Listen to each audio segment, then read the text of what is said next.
एक प्रश्न पूछने के लिए दोबारा मैं आया। पहली दफा आपकी तबीयत कुछ नादुरुस्त थी, तो गौ माता इतनी पूजनीय है, ठाकुर जी ने पूजा की, माता जी ने पूजा की उसकी, तो कोई भेड़ बकरी ऊंट गद्दा कुछ आवारा दिखता नहीं है।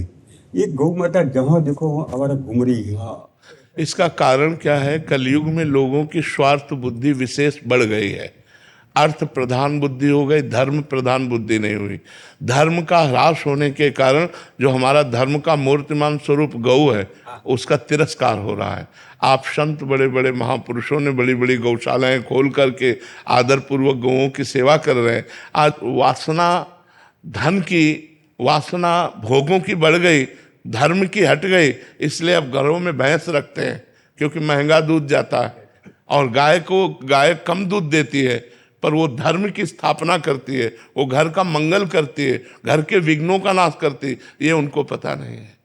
क्योंकि धर्म का ह्रास होता चला जा रहा है। कलयुग स्वार्थ बुद्धि बढ़ा रहा है। कलयुग में धन की बुद्धि बढ़ रही, धर्म की बुद्धि नहीं।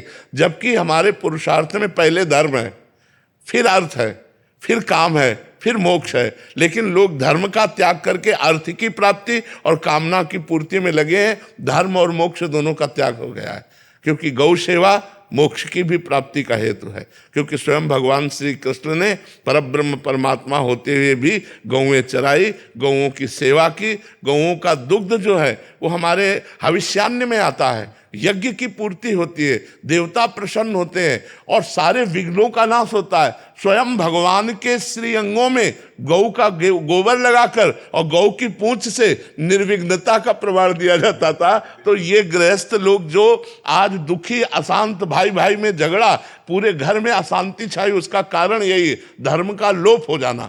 अगर एक गाय, एक बछड़ा, आंगन में बछड़ा कूद रहा है और गाय के गोबर से लिपा हुआ आंगन है और गौ के दूध से भगवान का भोग लग रहा है, तो सारे विघ्न नष्ट हो रहे हैं। लोग जान नहीं पा रहे हैं, लोगों की स्वार्थ बुद्धि हो रही महाराज, इसलिए हमारी गौओं की दुर्दशा हो रही है।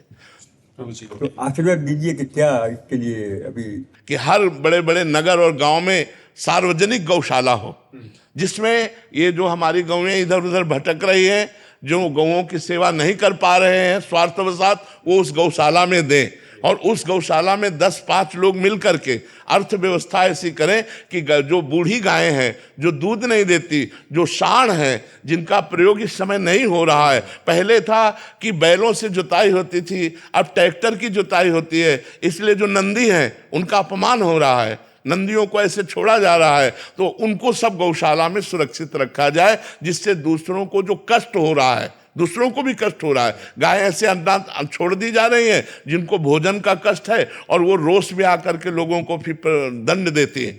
अगर छोटी छोटी गौशालाएं हर नगर में हो तो हमारी गौएं सुरक्षित हो जाएं, हमारी गौओं की सेवा हो जाए, तो हमारा राष्ट्र सुरक्षित हो जाए, राष्ट्र में विघ्न आना बंद हो जाए यदि गौएं सुरक्षित हो जाएं। जहाँ गौएं कटती हैं, जहाँ गौओं का निरादर होता है, वो राष्ट्र दुख से युक्त होता है। कभी अतिवृष्टि, कभी अनावृष्टि, नाना प्रकार की प्राकृतिक आपदाएं उस राष्ट्र को दुख देती रहती हैं। ऐसा चाहे जहाँ भी हो, तो जहाँ गौ हत्या होगी, जहाँ गौओं का अनादर होगा, वहाँ दैवीय आपदा जरूर, उस प्रकृति वहाँ की कष्ट देगी उसको। गौ धर्म स्वरूपा है। जैसे वेद माता गायत्री है, ऐसे धर्म माता गाय है। गाय धर्म स्वरूप है।